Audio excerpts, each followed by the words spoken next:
Okay, we are live. So hi, everybody. My name is Rachel, and you're very welcome to our UX Career Masterclass, How to Land a Job in UX in 2024. We are very lucky to be joined by two special guests this evening. I will introduce them in just a moment. Before I do, I'm just going to quickly remind everybody what we're going to cover on this masterclass. So as I said, I'll introduce our speakers. I'll introduce the UX Design Institute, that's who we are, and our State of UX Hiring report that we launched earlier this year. And then we're going to cover 5 discussion points. So we're going to start by looking at the demand for UX expertise and hiring trends this year. We'll then look at educational requirements, so what you need to start a career in UX. Then we're going to take a look at some of the skills and experience that UX hiring managers typically look for and value. Then we'll talk about the portfolio, why it's important, and how to make your portfolio stand out. And then we're going to finish up with some tips on how to land your first job. We'll also save a little bit of time at the end for Q&A. So if you have a question, make sure to pop that in the questions box. So that's on the right-hand side of the screen here.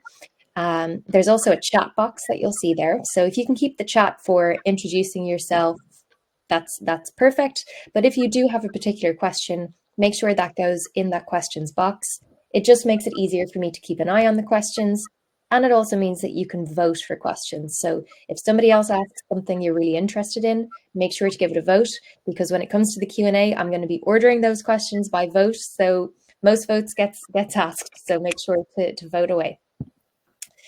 Okay, so I'm going to hand over to our experts to introduce themselves. We'll start with Sarah Doody, who is founder at Career Strategy Lab. Sarah, thank you so much for joining us. Thanks for having me, Rachel. I'm the CEO and founder of Career Strategy Lab. We're a education and career coaching company specific to people who work in user experience and product development. And before I did this, and I continue to do it, but I'm a user researcher and designer. So that's my background. And we're going to mention this at the end, but in case you can only join it at the beginning, we are offering you guys 1 extra month in Career Strategy Lab if you were interested in joining us, as long as you join by June 6th. So we'll drop a link in the chat if you want to learn more about it, and happy to answer questions later about that. But that's what I do. We've worked with thousands of people from 34 countries and help them advance their career, whether that means getting hired, getting promoted, or just getting ready for unexpected opportunities that might come their way. Brilliant. Thank you so much, Sarah. Well, we're very lucky to have you here to share those insights. And we are also joined by Patrizia Morrillo, UX Research Manager at Dentsu. So Patrizia, you're very welcome as well. Thank you. Thanks for having me today. So hi everyone. I'm Patrizia. I'm a UX Research Manager at Dentsu. I embarked on my career change in 2020, just as the pandemic hit. And I'm really excited to share my insights and on the UX hiring trends. I know how it feels to try and get your foot into the UX world. So yeah, I'm here to share my insights. Brilliant. Well, again, we're very lucky to have you, and particularly, as you say, to share those personal experiences of making that career transition. So thank you both again for joining.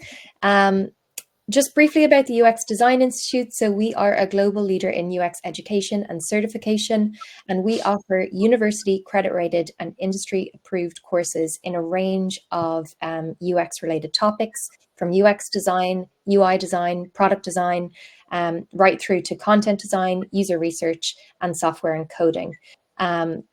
So we're also going to share some links to our courses, and also just to mention that at the moment we are running an extended early bird discount, and that's across all of our courses until the 28th of May. So do check out those courses if you are thinking about joining us. Okay, so a little bit about our State of UX hiring report, which is what this conversation is going to be based on. If you haven't already downloaded it, I would really recommend it. It's a great guide to landing your job in UX. We collected the data for this report through a survey, which was distributed to UX professionals worldwide. So we had people respond from Ireland, the United Kingdom, the US, and other major markets. Throughout the report, we kind of divide respondents into two groups. We had over 330 recent hires. So that's people who got their first UX job within the past 4 years, and then over 100 people who are responsible for hiring UX professionals. So we got to look at both the perspectives of those who have recently broken into the industry and those who are responsible for, I guess, letting people in and doing that hiring. We also had expert contributors from companies such as Meta, Google, Etsy. So we had their input as well. Okay, so we're going to start with the first topic, which is the demand for UX expertise and the fact that it is on the rise. So I'm going to read out some of the quotes, the stats here, and then it's over to our experts, and we're going to have a discussion about these stats and what they mean practically for people who are looking to get into the industry.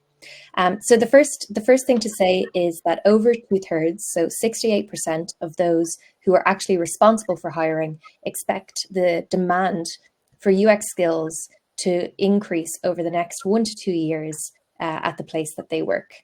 And a very similar proportion, 66%, expect to actually recruit this year. And these trends kind of fit with what we're seeing at a more macro level as well. So the World Economic Forum forecasts that design and user experience will be a top 10 priority skill for businesses between 2023 and 2027. So essentially what we're seeing here is positive signs, indications that this is an industry that has grown massively and will continue to grow. So we're going to kind of take this as our first kind of starting point for our discussion. And I'm going to ask our lovely experts, firstly, to tell us, what do you think is driving this projected demand for UX skills? And Sarah, I might start with you first on this one, and we'll switch order as we go along, but maybe you can give us your insight to begin with. Yeah, I love this question, and it's so timely because I actually wrote about this in a book I'm writing, or just finished, I guess, like around the demand for UX. And I think a big part of it is being driven by companies, some realizing this more quickly than others, about the value of investing in user experience, and how investing in user experience can impact the bottom line. So, increasing revenue, for example, or by investing in user experience, maybe you're able to build the right product the first time instead of fumbling around with the wrong product. So I think as more and more companies become more aware of the value of user experience, they're realizing the importance of investing in it. And there is this article Jared Spool wrote. I'll find a link to it and drop it in the chat maybe. But he spoke about how he was able to increase, I believe it was sales for a really big e-commerce company by just changing the order of steps in this checkout user flow. And so I'll drop a link to that, but I think it increased sales by $300 million within the first year. And so I think that's just a great example of companies being able to quantify the value of user experience. Yeah. Okay, great. That sounds like a really interesting article, so I'm sure people will love to take a look. Yeah, I'm gonna grab it. Brilliant. But yeah, I totally agree. And I think kind of what you're talking about is almost that buy-in that we're seeing, that, it's not just a small group of UX enthusiasts in a company trying to convince people. People are being convinced and are seeing it themselves. And Patrizia, I might ask you the same question then. Do you feel similarly, or what do you feel is driving this demand? Absolutely. I echo that. I think businesses are becoming more aware of the benefits of investing in UX. Definitely looking at the reduced development costs, fewer support calls, increased user engagement, and essentially higher conversion. I also believe with more and more businesses going digital, that there's also a need to address user needs in order to be successful. And the more that industries are becoming digital, they need to be addressing these user needs and design thinking. This, in my opinion, is driving a stronger demand for UX professionals and UX skills. Okay. Yeah, absolutely. And you mentioned there about more businesses going digital. And I think that ties really nicely into another question I had, which is around the industries where we might, in particular, see this demand grow. And, when you talk about businesses going digital, are there industries in particular that you have in mind, or how do you see this kind of playing out? Yeah, I think I was thinking about this the other day, actually, in terms of like the high street and how it's all going digital, and specifically more so for financial services and banks. And I really think there's an opportunity here for banks to really understand user needs of the older generation, and how do we kind of make this more accessible. So I definitely see that there's going to be a shift there with those kinds of UX skills to catch up with that generation who still need those in-person services, but everything's going digital. So learning how to kind of to marry the two, really. Absolutely. Okay, great. And Sarah, what do you think? Would you agree with that? Do you see any other industries that you feel are kind of the hot ones right now for UX? Yeah, I would definitely agree with banking and finance. And I would also say healthcare, whether it's things to do with like electronic medical records or health insurance and health benefits and things like that. I think that's a big one. And also I think education is another one. I think the experience of the global pandemic made people realize the importance of the accessibility of remote learning, but also how antiquated a lot of the existing software is. And it reminded me, I actually have an article I wrote about finding jobs outside the traditional tech industry. So I can drop that in the chat once I grab the link also. Yeah, brilliant. That's great. Yeah. Yeah, I guess that was one of our findings as well from the report, just to mention that the majority of people we surveyed were actually from outside the tech industry. So I think before maybe there was a conception that to work in UX you needed to work in tech, but as you say, it's filtering out now to healthcare, education, finance. It's kind of everywhere. And can I add just one thing? Of course, so, yeah. I think that so many people on their bucket list have to work at a FANG company or something like that, which is great. And at the same time, you may realize that there is potential for better quality of life, benefits, schedule, flexibility of work outside traditional big, huge tech companies like Amazon, et cetera. So just another thing to think about, because I've had people get hired at local like utility companies in their county or little region, and they say this is so much better than I think it would have been working at, say, Amazon, for example. Yeah, I think that's a great point. So thank you for adding to that. And I think something else actually that we found from the report was that people are also kind of forging their own career within the company they're already in. So they don't necessarily actually have to leave. They might be in a company, learn about UX, see an opportunity and say, you know what, maybe I can do that here. And Patrizia, I can see you nodding there. Yeah, absolutely. Because I came from international student recruitment, where UX is still quite new within the world of universities and higher education. And yeah, I definitely found myself doing that when I was in a marketing position prior to Dentsu. I found myself being like, okay, let's do heat mapping and let's try and understand how we can use UX tools within marketing to try and make changes. So yeah, absolutely. That's like a great route into it. Great.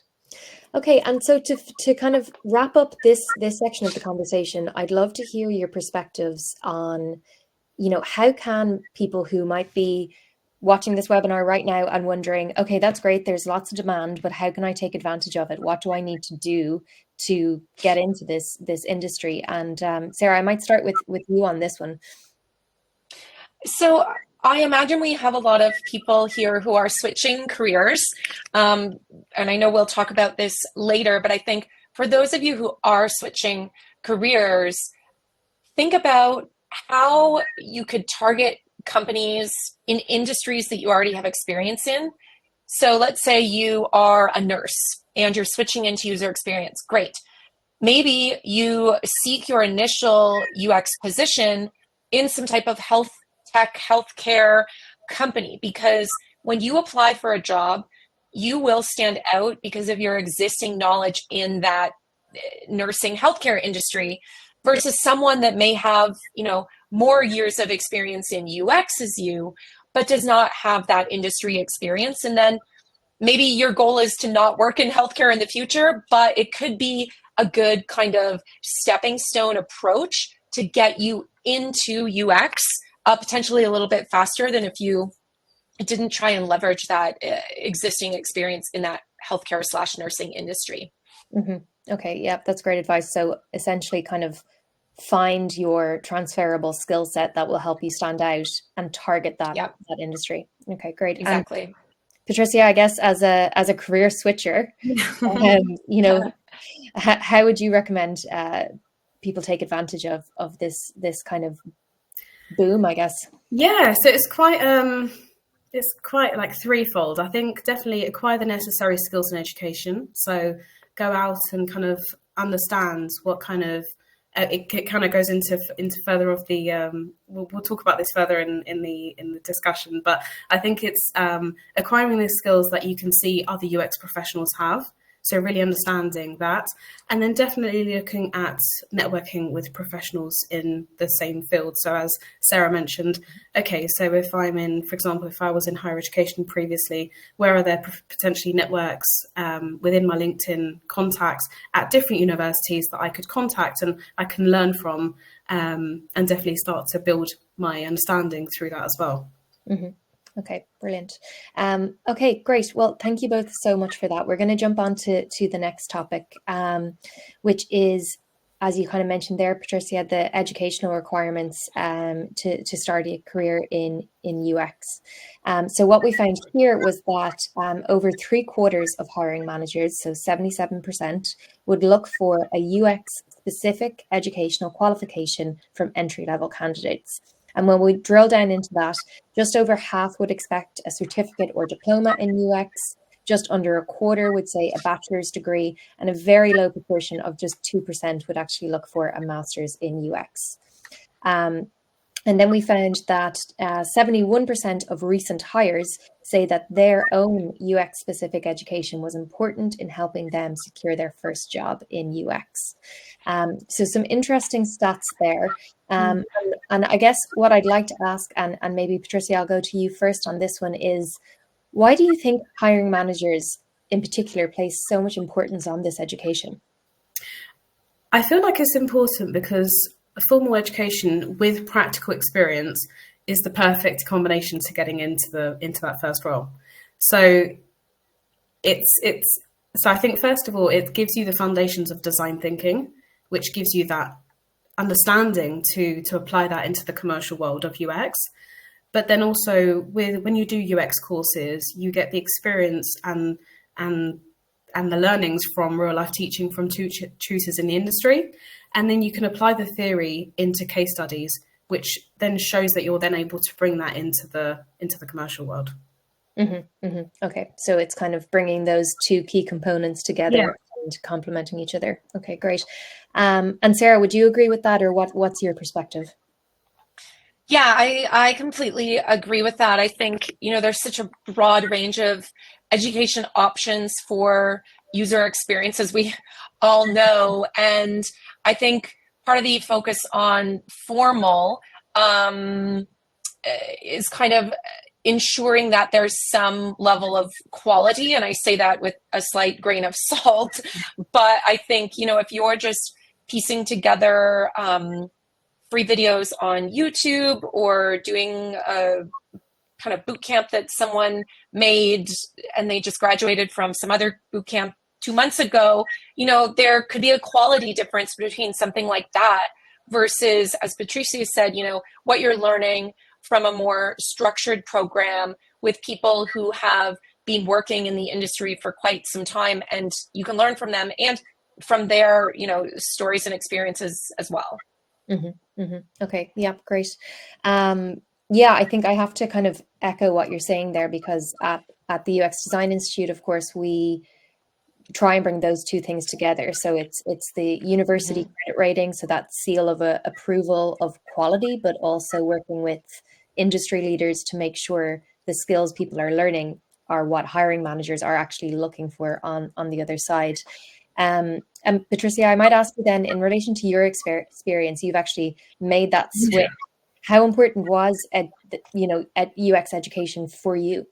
Super important. I mean, so when I first embarked on changing career, I kind of thought, okay, so let me look at, being the quantitative analyzer that I am, let me have a look at what UX researchers did. So I really wanted to learn, okay, what's their route? How did they do it?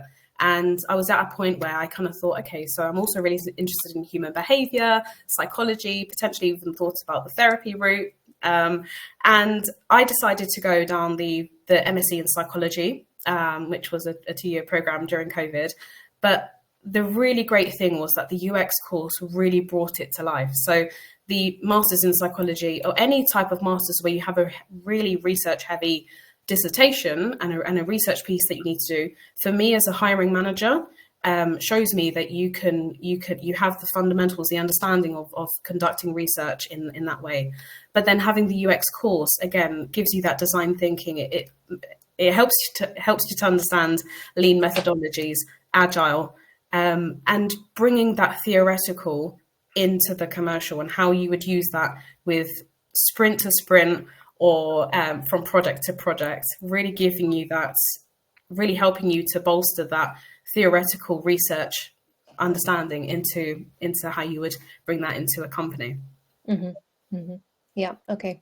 Yeah, and I think that kind of fits well with kind of what we found, because I guess it's bringing together, as you say, that kind of theory, but the practice as well. Yeah. And as I said, those kind of job ready skills you're going to need, because I think we're seeing that reflected in only 2% of employers looking for the UX specific masters. Kind of speaks to the fact that they're looking for the practical skills that maybe you don't need, a 2-year theory course. And Sarah, I can see you nodding along to that as well. Maybe. Yeah, I just agree with all of this. I mean, I think, as we said, kind of the structured, vetted format of these more formal education approaches are probably going to set you up for, not just doing your specific function in user experience, but also learning so many of the important skills of dealing with stakeholders and getting buy-in and communicating and all of these things to just go beyond, moving things around in a virtual whiteboard or mural or Figma or something like that, or conducting research. Mm-hmm. Yeah. And I guess it comes back to what we said already about standing out. How do you stand out next to another person? And I guess education is kind of one of those things you can add to your repertoire, so that your CV or your portfolio kind of jumps off the screen, I guess.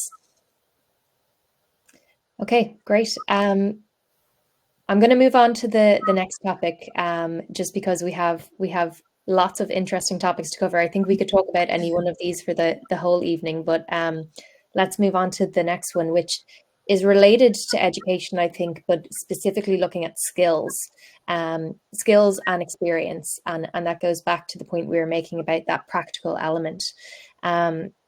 So what we found here, which was interesting, was that over 3/4 of UX professionals had a previous non-UX career before moving into UX. So it's a big industry for career switchers. And I guess why that's relevant here is because they're bringing with them a skill set that has come from a different industry. And kind of tying into that, then, it's not actually a hard skill that hiring managers are looking for. It's a soft skill, which is problem solving, and that came out as the top skill hiring managers would look for. And then the majority of hiring managers would actually consider an entry-level candidate who had no prior experience that's specific to UX. And I guess what these three stats together is showing us is that there is an openness to that transferable skill set, the fact that somebody can show things like problem solving in many different careers. And once they have that, they can bring that to a career in UX.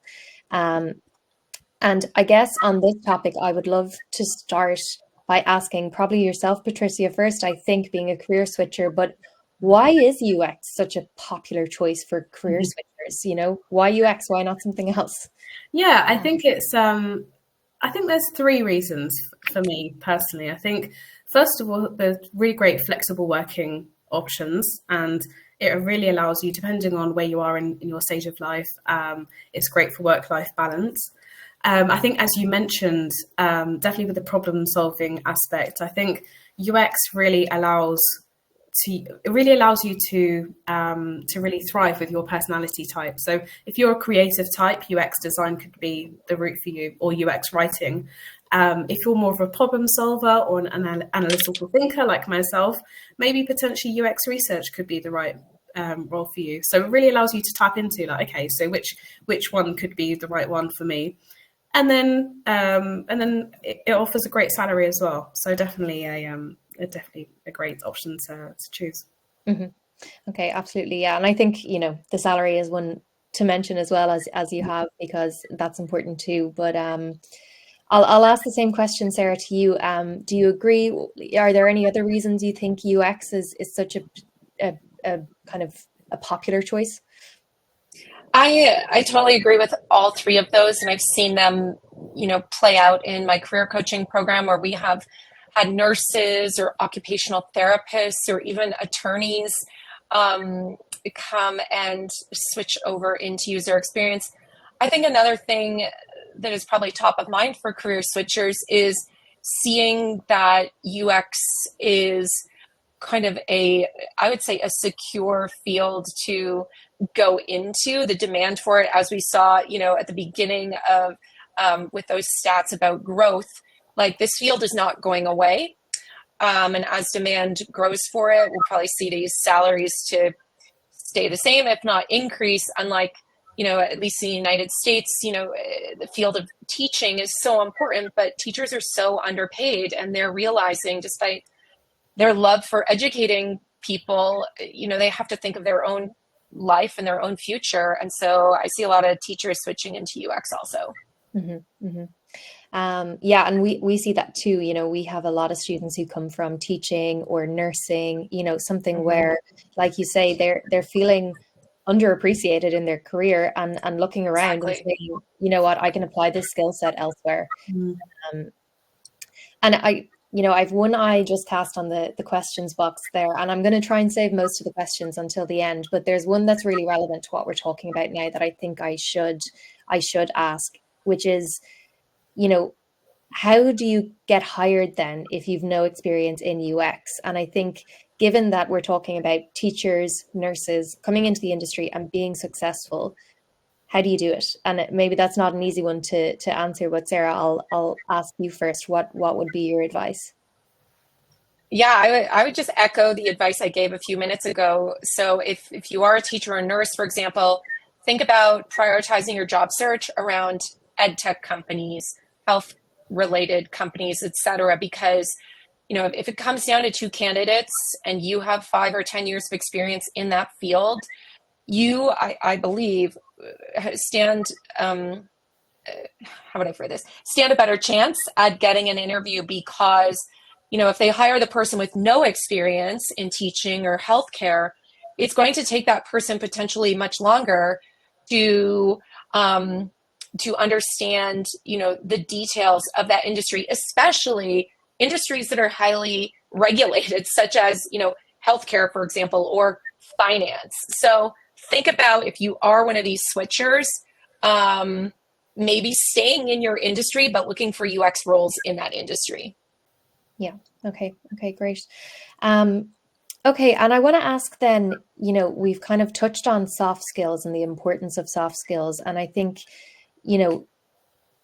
sometimes I think people find it hard to believe that these skills are actually prioritized by hiring managers. But I'd love to get your perspective, Patrizia, on how important were soft skills for you in your career switch?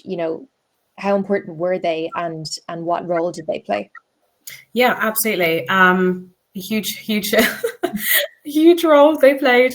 Absolutely. So, yeah, absolutely. Yes. Thinking about the different types of skills, definitely prioritization skills, firstly. So working agency side, you're working sprint by sprint, different clients, sometimes between 8 to 10 different clients, sprint week by week.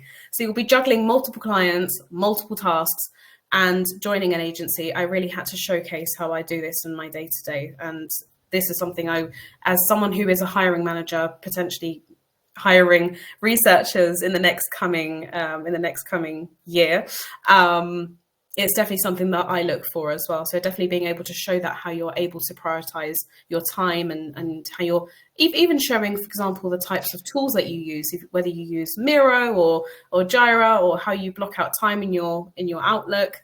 Prioritization is really, really key. Secondly, I think communication skills is super important. So in terms of the research side, so being able to write and to speak clearly when conducting interviews, but then also once you've got those insights, how do you communicate those to your stakeholders? Because the research that we're doing is so important, but we want to be able to deliver that with impact and with influence. So those are two key skills that I would definitely say are ones that we need to have. Mm-hmm. Yeah, I think communicating with stakeholders and presenting findings it's something we get asked about a lot, and the importance of that. I know our team worked very hard on creating some really great content around that in our user research course to try and teach that, because it is such an important skill. And Sarah, I'm wondering, from your perspective then, of being the person who helps people make this switch, what soft skills have you seen kind of be important to people that do succeed? Mm-hmm. Yeah, I would echo some of them, but just to reiterate, the ability to communicate not just verbally, but also through writing. And a big part of what we do with our career coaching clients is help them learn to write in a clearer, more impactful, and succinct way, so they can write the strong resume bullet points, or the case study for their portfolio, or a really great about me section for their LinkedIn. So writing is very, very important. I think as you become a better writer, you also tend to improve your verbal communication as well. And the other thing I would add, it was on the top of my head and it's just escaped me. Oh, attention to detail. It sounds so basic, but I, in the past, did a bit of hiring myself. So companies would hire me to then help them hire candidates. So a couple of summers ago, I was going through, hundreds of applications for various UX positions, and it was astonishing how many people just simply didn't follow the instructions on the job application, or had spelling errors and things like that. And I know we're all human and we all make mistakes, but don't rush things, because if you don't follow directions, like the way you perform and present yourself in the application process and job interview process is kind of a foreshadowing of the quality of work that you're going to do once you're hired. And so just keep that in mind. I know it takes a little bit more time, but so many people kind of skip over this. By investing in the details, you might just kind of have that edge. Mm-hmm. Yeah, 100%. I think that's such an important point. And I think, just to add to that, on say in your experience or any hiring manager's experience, you're going through a lot of applications, so you're almost looking for something to help you filter, and those kind of a lack of attention to detail unfortunately it just gets you kind of filtered out. So I think it's such an important thing not to lose sight of, that we have to get the basics right. Yep. Yeah. Okay. It's funny. Just recently, I posted on my LinkedIn. I was looking for a developer to help me with a Chrome extension, and in the LinkedIn post, which I've now deleted, it said, "Email me at this specific email address. Do not DM me on LinkedIn because I get too many DMs." And what did people do? They DM'd me, and some of them emailed me at this other address that was not the one I put in the post. And it was just so annoying because it seems trivial, but that's what I mean. Like, if I'm going to spend the money from my business to hire you as a developer, I can't risk you not having attention to detail. So it might sound harsh, but that's what was going through my mind as I was literally trying to hire someone. Mm-hmm, mm-hmm. Yeah, no, absolutely. Okay, yeah, I think that's a really good kind of point to keep in mind. And before we finish up this topic, I'm just going to touch on, so Sarah, I know you shared your views on kind of negotiating, maybe not having UX specific experience, but Patrizia, I'd like to ask you the same question because it is one that comes up again and again. So if you have anything on that one, I'd love to hear it as well. Yeah, absolutely. I think for me, if you can show that you have drive and you can think outside the box, I really value that as a hiring manager, because I know what it feels like when you're applying for a role and you're like, yes, I want to get into UX, and it's like, but how do I get into my first role if I don't have experience? So I think it's definitely, first of all, looking at your previous experience. So what previous experience have you got, the way you've spoken to customers, where you've got insights, and how did you make changes? Whether it was on the website or whether it was, that's something that I did. So I for example, I used to travel quite a lot for the university. I grabbed insights from students and created a website from it. You know, how can you do those sorts of things and really pinpoint your past experience to really showcase what you do have? Because I, as a hiring manager, I really value previous work experience. I think it's really important, and there's always transferable skills that you can bring into a UX role. Mm-hmm. And then I think if you're going into UX design, I think also showing how you could, in a portfolio, for example, showing, okay, so I might not have current experience at the moment, but how would you go about and look at a current website, whether it's mobile device or desktop, and how would you go about picking that apart and showcasing how you would redesign that, and how would you go about doing usability testing with your new design, and really showcasing how you would go about doing that despite not having done that in the past. Those little elements for me are really quite important in trying to get experience from not having previous experience. Mm-hmm. Yeah, absolutely. And I think just to add to that, you can also build experience through, we've talked about education, but, by taking a course that includes portfolio projects where you will work with fellow course peers, get experience team working on Miro or whatever it is. And using that, like I've hired people who don't have practical industry experience, but who have, talked to me about how they worked with their team as part of a course, something like that to illustrate, how you're problem solving in the moment. You're problem solving the fact that you don't have experience. You're showing me something else. It's a good sign that you care, and you're gonna get into the industry somehow. Yeah. Okay, great. Okay, so I'm going to jump on to the next topic then, which is portfolio advice and recommendations. And again, this kind of ties into what we've just been talking about there. So, really what we found from the report is that the portfolio is really just crucial. 90% of hiring managers say it's important when they're evaluating applications, and over 80% say that it's important for a portfolio to contain more than one case study. So I would love to hear perspectives on that. I might start with you first, Sarah. What's your take on these stats?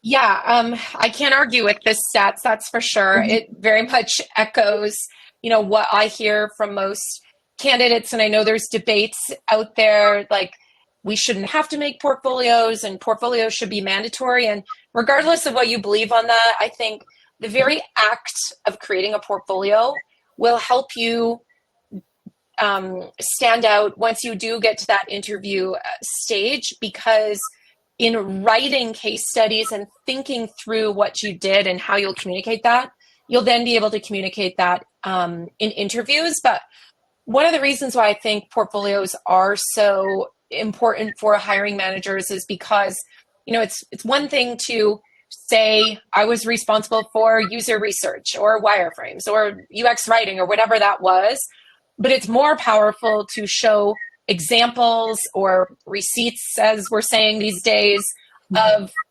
previous things you've worked on to demonstrate that. And so one of the best tips I can give everyone is, when you're writing those case studies, think of a little iceberg and think of the top of the iceberg as what you did, right?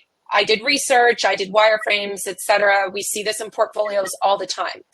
Problem is, most candidates just stop at what they did and they don't communicate everything else hiring managers want to hear about. So the water, the rest of the iceberg, which is not just what you did, like let's use research, not just I did research. Why did you choose that research method? Why did you want to talk to those specific people? What software did you use? Why did you use that software? What did you hope to learn? What did you learn? How did those research findings inform the product? So that is what I mean when I tell people to not just talk about responsibilities, but let us know the details of what happened and tell a bit of a story around that step of conducting research. Mm-hmm. Yeah, I think it's a really good point and a really good way to remember that as well, talking about that iceberg. So thank you for sharing that. And I'm sure that will be really valuable to people. Yeah, I guess as a hiring manager, Patrizia, what's your take on this? Why is a portfolio so important? What does it show you that, maybe a CV doesn't? Yeah, I think it's two things. I think so. The first thing is it's how do you, as Sarah mentioned, how do you approach your research problems? So, for example, if you're given a research statement or a research question, I want to understand your thinking behind it.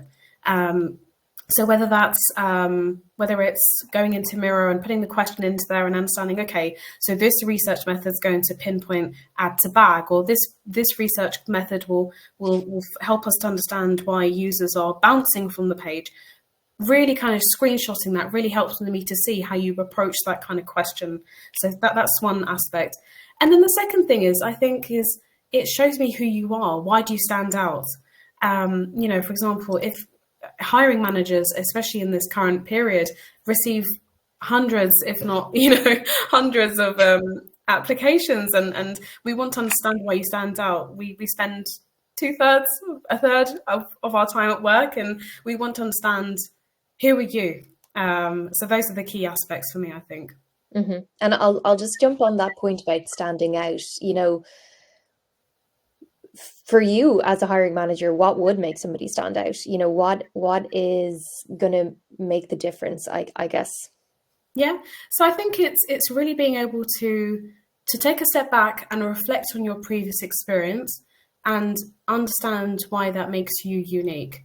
So, for example, I'll use my example, for example. So I have in my portfolio that my key strengths are that I come from a marketing background, so international marketing. So that was one element. And I have cross-marketing experience across different channels over 10 years. My second key strength is that I come from a psychology background and I received a distinction. And the key elements of my psychology degree, my master's, is really relevant to the different types of research methods that I've done. So I can add that into that element there. And then the third aspect is my commerciality aspect. So I have experience in business development, and essentially bringing those three together really helps me to stand out in the in the in the UX world, let's say. Yeah, 100%. And Sarah, I can see you nodding along to this. Yeah, I just want to kind of highlight what Patrizia said, because I think so many portfolios when people are describing themselves, it goes something like, I'm a UX designer, I'm aspiring UX designer, UX enthusiast, I want to make products that change the world and help all of humanity or something. And those may be true, but I take that back, not most. Many portfolios read like that. And if you are a hiring manager and every third portfolio sounds like that, it gets boring very quickly. So if you do something as Patrizia just said, that will help you stand out, because it's kind of like, oh, this doesn't sound like the last three kind of about me statements in a portfolio that I've read. So you can't write that, though, unless you do the deep thinking to connect the dots of, what are your true strengths and what can you leverage if you're switching careers. Mm-hmm, mm-hmm. Yeah, and I think from what both of you have said, it's almost like taking a minute to actually reflect on who you are and what you can bring, because I think we can get so caught up on, like you say, those kind of like punchy one-liners that we kind of lose the point a bit. Is that fair to say?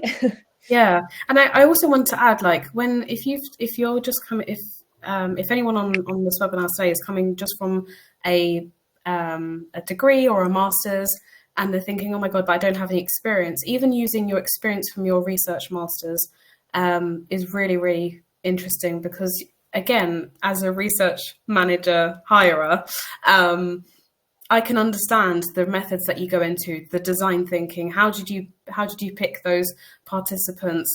So again, using that aspect can really be helpful as well. Mm-hmm. Okay, brilliant. Okay, so we have just over 10 minutes left. So I'm going to move us on to the final topic here, and we'll save 5 minutes for Q&A. And really this kind of ties everything together. So I imagine this is going to be more like a summary of everything we've said. But it's about landing that first job. And I think our first stat here kind of ties into that demand. And we found that almost 80% of recent hires had found their first job within 6 months of starting to apply, which I guess points to, the number of jobs that are out there. As I mentioned earlier, 68% are working in non-tech industries. So looking outside what might be considered the typical tech industry. And just under a third found their first role through networking on LinkedIn, and 1 in 5 found it through a personal connection or referral, which again points to kind of the importance of having some kind of online presence to help you get your foot in the door. So I guess kind of from this, I would love to just understand, how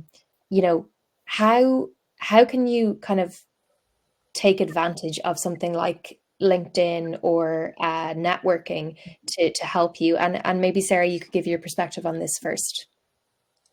Yeah, I seem to have an article for everything you mentioned, so I will link to a few things after I'm done speaking. But yeah, LinkedIn, many people focus on quantity of connections and growing the size of their network, but I am very anti that. I think it's far better to focus on curating and creating really authentic and strategic relationships with people. So here's a very literal example. If you know that in the next couple of weeks or months you want to apply for jobs at certain companies, one of the best things you can do is go follow that company on LinkedIn, follow people who work at that company, and start engaging, meaning commenting on their posts. Because when you do apply for a job, if you apply for it on LinkedIn, and we're not going to get into the weeds, but back in the deep parts of LinkedIn recruiting, one of the things that algorithm factors into ranking of candidates is this person who applied for the job at this company, have they been engaging with people who work at the company? So very, very important. I'll link to an article about that, but also fostering those relationships is just going to help increase your visibility, so that maybe when you do apply, that hiring manager recognizes your name because you have been commenting on their LinkedIn posts, for example. So be really strategic. Don't try and show up in every online community and LinkedIn group, etc. Really prioritize how you spend your energy on LinkedIn based on the companies you're applying to or plan to apply to. Mm-hmm. Okay. Yeah, that's great. And Patrizia, what's your take on LinkedIn? Yeah, so when I was going through the career change, I definitely was looking at the different profiles. And I think, like Sarah mentioned, I definitely, it's more about the quality than quantity. Really looking at someone's path and think, oh, wow, like they were able to do it, or wow, I'm really inspired by this path, and reaching out and connecting and saying, can we have like a 15-minute virtual coffee chat? I think the majority of the time people are actually quite, like, oh, okay, yeah, absolutely, I'm more than happy to help you, because everyone starts from somewhere, and I also think going to physical networking events, connecting with people and introducing yourself. I'm an aspiring UX researcher, I'm an aspiring UX designer, but following those connections up on LinkedIn, and again connecting with them on LinkedIn, and keeping that conversation going, because you never know what role could come up at their company. Mm-hmm, mm-hmm. Yeah, I think so. And I think, kind of from what you've both said there, it's about actually being active on LinkedIn and not being afraid to do that. I think some people are quite afraid to actually, like you suggested, Sarah, maybe comment on something. And, Mm-hmm. you both mentioned it, not to go overboard, but you can have some voice. Mm-hmm. And when I say comment on LinkedIn, be intentional. Like, my definition of commenting is not just like cool, neat, thanks, like these one-liners. At the same time, don't act like a robot on LinkedIn and rely on ChatGPT and other things to write your comments for you, because I can spot them. Other people can spot them.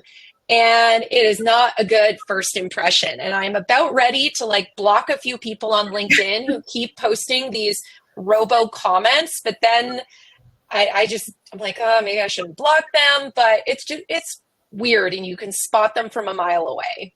Mm-hmm. Okay. Okay, great. Well, look, thank you both so much for those tips. I'm going to stop sharing the presentation now and jump into some Q&A. And one question has caught my attention that I want to address, and I think I'll give my spin, and then I'm gonna ask you guys as experts to agree or disagree on this one. But it's about kind of, the question is, the hiring demand looks so different from what many are discussing in the field right now. Mass layoffs and many mid and entry level people struggling to find jobs. Why do you think this is the case, and what's your advice? And what I want to say on this is, firstly, we have a blog article dedicated to this, so we'll share it in the channel.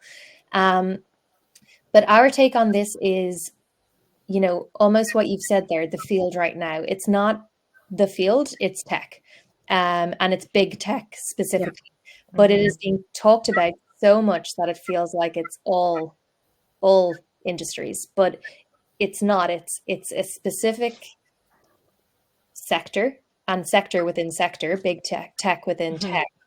And what we talk about in our article is that these big tech companies, the fact is they overhired during COVID, and they are going through a really difficult, I'm not going to lie, it's really difficult, but it is a right sizing, for want of a better word. It is so tough for the people involved, but they are trying to go back to a manageable workforce size.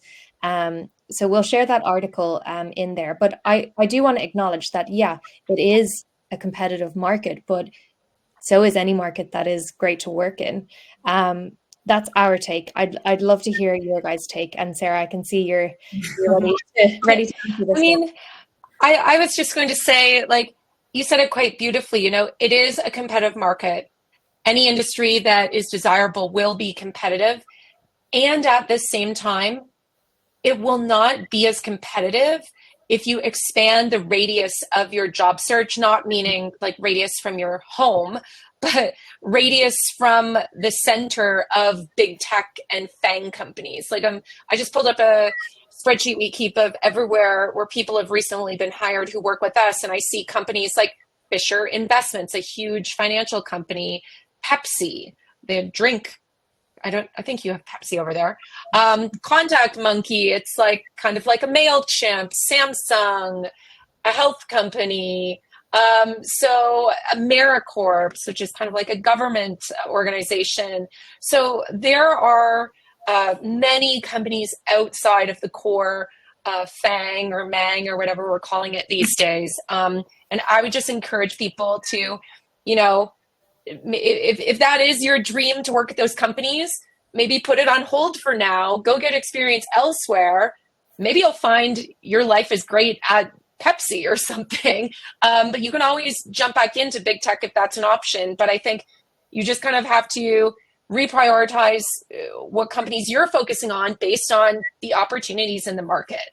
Mm-hmm. Yeah, 100%. And Patrizia, I want to come to your opinion on this too, but I just want to add and fully agree with you, Sarah, and also add expanding the radius, not just in terms of companies, but in terms of titles. You know, like one thing that stood out to us in the report is the huge variety in terms of titles. It's not just UX designer, it can be interaction designer, experience designer. You know, it's you kind of need to think outside the box a little bit instead of the strict UX designer at Google or nothing, you know, to put it simply, I guess. Don't be married to them. Yeah. But yeah. So Patrizia, what's your take on this? Yeah, absolutely. I think there definitely was a surge in hiring, and I can understand why people would be concerned about the tech layoffs. But I think I'd completely echo what Sarah was saying about definitely looking at different sectors. And I always see a challenge as an opportunity. So some of the work that I'm doing, for example, at the moment is looking at omni-channel UX research. So whilst everything is opening up post-COVID, and people are going into stores more, how can we work with retailers or e-commerce businesses to be like, hold on a minute. So companies are, users are going into store as well. So there is so much opportunity here to kind of understand, is the offline experience meeting their expectations? And how can we drive them back onto the website and to drive that conversion? So there's definitely opportunity out of these challenges. Mm-hmm. Okay, great. Well, look, we are pretty much up on time. I think we could have sat here and chatted for a couple of hours. But I want to thank you both so much for sharing all of your insights. Apart from thank you, I want to remind everybody there's so many questions in there, and I think what a great time if you are somebody looking to make the switch. What a great time to take Sarah up on that fantastic offer of the free month with Career Strategy Lab. We'll share the link again in the chat now. But look, just to thank you both so much for your time and perspectives. I'm sure everybody's taken a lot from it. So yeah, thank you both so much. Thanks for having us. All right. And thank you everybody for tuning in this evening. We're also going to share again our courses. Just a reminder about our extended early bird, and we would really recommend checking those out if you want to learn more about UX. Okay, thank you everybody. Bye. Bye.